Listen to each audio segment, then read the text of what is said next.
कक्षा 10 के मेरे प्यारे विद्यार्थियों, एक बार फिर से मैं आप लोगों के बीच उपस्थित हूँ आज का नया विषय लेकर। आप देख सकते हैं कि कक्षा 10 विषय हिंदी भाषा के अंतर्गत पाठ क्रिया विशेषण उपवाक्य। मेरे प्यारे बच्चों, थोड़ा सा आपको पिछले वीडियो में और पीछे पढ़ाई गई बातों की ओर ले चलूँगा और आपका ध्यान दिलाना चाहता हूँ कि हम लोगों ने जो पाठ पढ़ा था वाक्य भेद रचना के आधार पर, तो सरल, संयुक्त और मिश्रित वाक्य आपने अध्ययन किया। मिश्रित वाक्य के अंतर्गत हमने आपको बताया कि मिश्रित वाक्य जो 3 उपवाक्य हैं, संज्ञा उपवाक्य, विशेषण उपवाक्य और क्रिया विशेषण उपवाक्य, उसका भी वीडियो आपको उपलब्ध हो चुका है। उसको भी आपने बड़े अच्छे से अध्ययन किया। आप ही बच्चों, परिश्रमी बच्चों और संघर्षशील बच्चों के द्वारा यह अपेक्षित किया गया, डिमांड की गई, उनकी मांग पर एक और वीडियो क्रिया विशेषण उपवाक्य पर भी हम बनाए हुए हैं। और ये जो आज का विषय है वो यही है कि क्रिया विशेषण उपवाक्य, ये जो मिश्रित उपवाक्य के अंतर्गत आता है क्रिया विशेषण उपवाक्य, क्या इस क्रिया विशेषण उपवाक्य को और भी सरल करके क्या और भी अच्छे ढंग से समझा और पढ़ा जा सकता है? हाँ मेरे प्यारे विद्यार्थियों, इसे और भी सरल करके इसके सरलतम रूप को लेकर मैं आपके बीच उपस्थित हूँ, ताकि आपको किसी भी तरह का कोई संशय न रह जाए। तो आइए मेरे साथ मिलकर हम देखते हैं। पहले तो हम आपको बता दें कि क्रिया विशेषण उपवाक्य के ये 8 भेद हैं। इन 8 भेदों के कभी कभी इन 8 भेदों के की पहचान करने वाक्य दे देता और कहता है कि आप पहचानिए वाक्य कौन सा है। तो कुछ लोग ईजिली कह देते हैं, सरलता से कह देते हैं मिश्रित वाक्य है ना।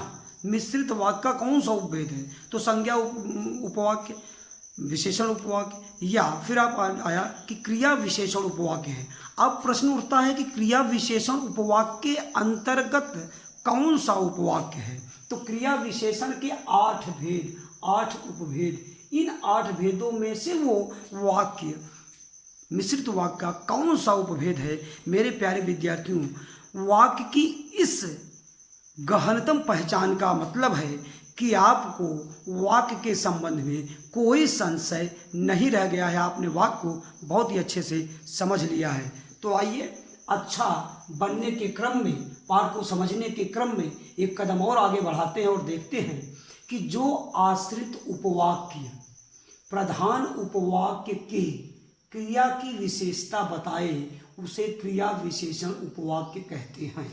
हम आपको पहले ही बताए थे कि मिश्रित उपवाक्य के 3 भेदों में संज्ञा उपवाक्य की बात किया तो हमने कहा कि ऐसा उपवाक्य जो प्रधान उपवाक्य संज्ञा के संबंध में चर्चा करे वो संज्ञा उपवाक्य है।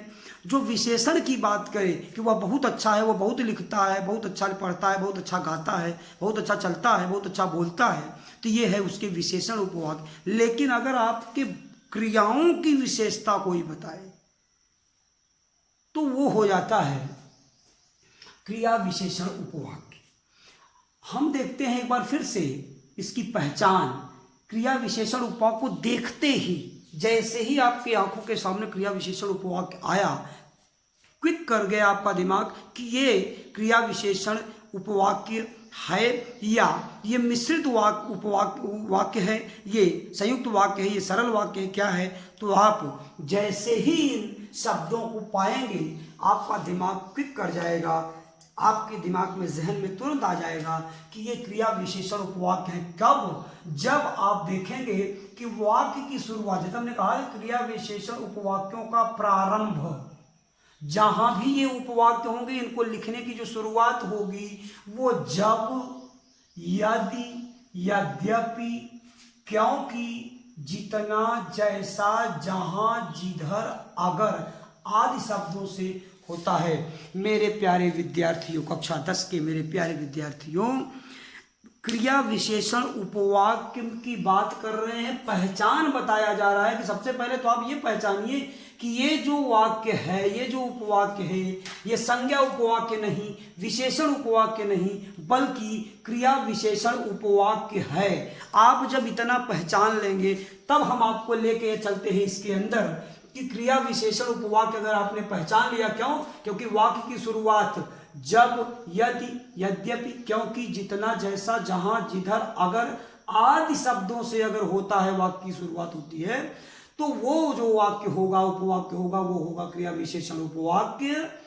और इसके अंतर्गत अगर हम आते हैं अंदर, तो अब आइए मेरे साथ मिलकर हम लोग एक एक उपवाक्य की चर्चा करते हैं कि क्रिया विशेषण के 8 उपभेद जो है वो क्या क्या है। पहला जो उपभेद है वो है समयवाचक क्रिया विशेषण उपवाक्य। पूरा नाम क्या है इसका? समयवाचक क्रिया विशेषण उपवाक्य। इसका एक उदाहरण देखते, 2 उदाहरण देखते हैं। पहला उदाहरण है कि जब मैं दिल्ली में रहता था, he is saying about the time that time he was, otherwise she was living in Delhi. आप देख सकते हैं क्या कह रहा है कि व्हेन, जब मैं दिल्ली में रहता था, बहुत काम करता था। तो ये समय की बात बता रहे कि जिस समय में दिल्ली में, तो समयवाचक क्रिया विशेषण को आप पहचान जाएंगे जब वो कहेगा कि जब आप आए मैं नहा रहा था। तो ये जब और तब, इससे पहचान जाएंगे कि ये पहचान करेंगे कि ये जो है क्रिया विशेषण उपवाक्य। क्रिया विशेषण का कौन सा उपभेद है, तो इसको आप पाएंगे कि ये समय की बात कर रहा है कि जब मैं दिल्ली में रहता था, जब आप आए कोई समय था उस समय। तो ये हो गया समयवाचक क्रिया विशेषण उपवाक्य। एक और अगले भेद को देखते हैं। यहां लिखा है स्थानवाची क्रिया विशेषण उपवाक्य। नाम से ही स्पष्ट है, किसी जगह की बात बताएगा। कह रहा है कि जहां वे रहते हैं वहीं एक मंदिर भी है। पहले तो वाक्य को पहचानिए कि ये वाक्य क्या है। ये मिश्रित वाक्य है। मिश्रित वाक्य में ये है क्रिया विशेषण उपवाक्य है, क्योंकि रहने की विशेषता बता रहा है। अब देखिए कि क्रिया विशेषण उपवाक्य में कौन सा भेद है, तो कह रहा है स्थानवाची। क्यों? क्योंकि कह रहा है कि जहां वे रहते थे, जहां, स्थान किसी जगह की बात बता रहे हैं, अगर वही एक मंदिर भी है। दूसरा उदाहरण क्या कह रहा है कि यह वही जगह है। फिर स्थानवाचक बात हो रहा है, स्थान की बात। यहाँ जब की बात, समय की बात किया था, लेकिन यहाँ जगह की बात, स्थान की बात कर रहा है, इसलिए स्थानवाची क्रिया विशेषण उपवाक्य हुआ।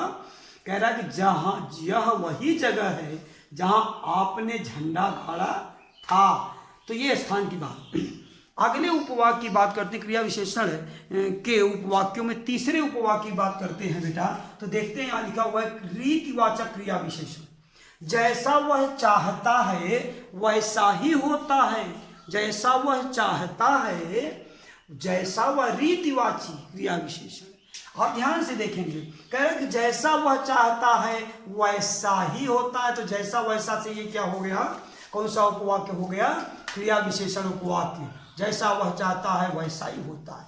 जैसा मैं गाता हूं वैसा कोई नहीं गाता, यह है रीतिवाची क्रिया विशेषण। ये तो कोई कह दे कि वह धीरे धीरे चलता है, क्या हो जाए, ये भी रीतिवाचक क्रिया विशेषण हो कि कार्य करने की रीति अर्थात तरीका अर्थात ढंग बता रहा है। तो ये रीतिवाची क्रिया विशेषण होगा कि जैसा वह चाहता है, जैसा मैं गाता हूं, तो ये रीतिवाची क्रिया विशेषण। परिणामवाची, चौथा जो उपभेद है इसका वो है, क्रिया विशेषण उपवाक्य का जो चौथा भेद है वो है परिणामवाची क्रिया विशेषण उपवाक्य। इसका पूरा नाम है परिणामवाची क्रिया विशेषण उपवाक्य। क्या कह रहा है उदाहरण कि ज्यों ज्यों वह बड़ा हो रहा है, ज्यों ज्यों वह क्या हो रहा है, बड़ा हो रहा है, त्यों त्यों मूर्ख होता जा रहा है। ये परिणाम मिल रहा है, ये फल मिल रहा है। जितना आप चाहते हैं उतना मैं नहीं खेल पाऊंगा, ये भी परिणाम की बात करता है। मात्रा की बात कर रहा है, ऐसी मात्रा, परिणाम उसको कहते हैं जिसे नापा और तौला नहीं जा सकता, इसी कि वो जाना जाता है। ये कह रहा है परिणामवाची क्रिया विशेषण।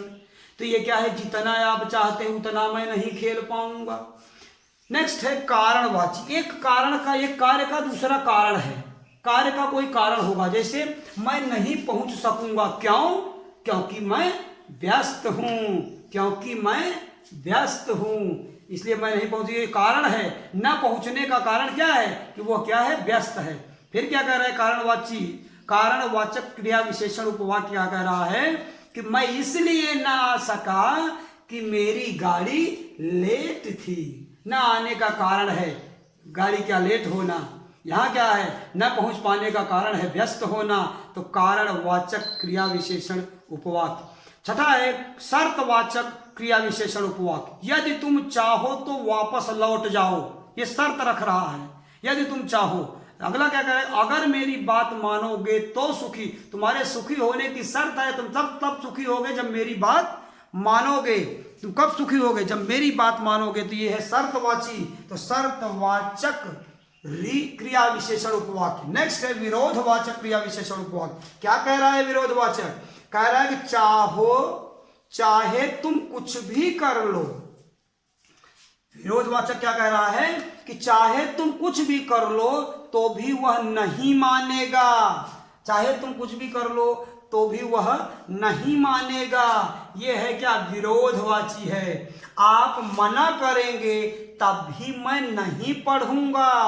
ये क्या कह रहा है कि आप मना करेंगे तब भी मैं पढ़ूंगा। ये भी विरोधवाचक है, विरोध कर रहा है बोलने वाला।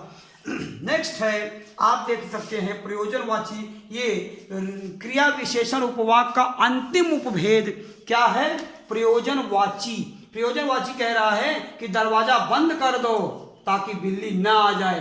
बिल्ली के ना आ जाए इसलिए क्या कर दो, दरवाजा बंद। तो ताकि शब्द है और प्रयोजन, कोई दरवाजा बंद करने का प्रयोजन क्या है, उद्देश्य क्या है, बिल्ली ना आ पाए।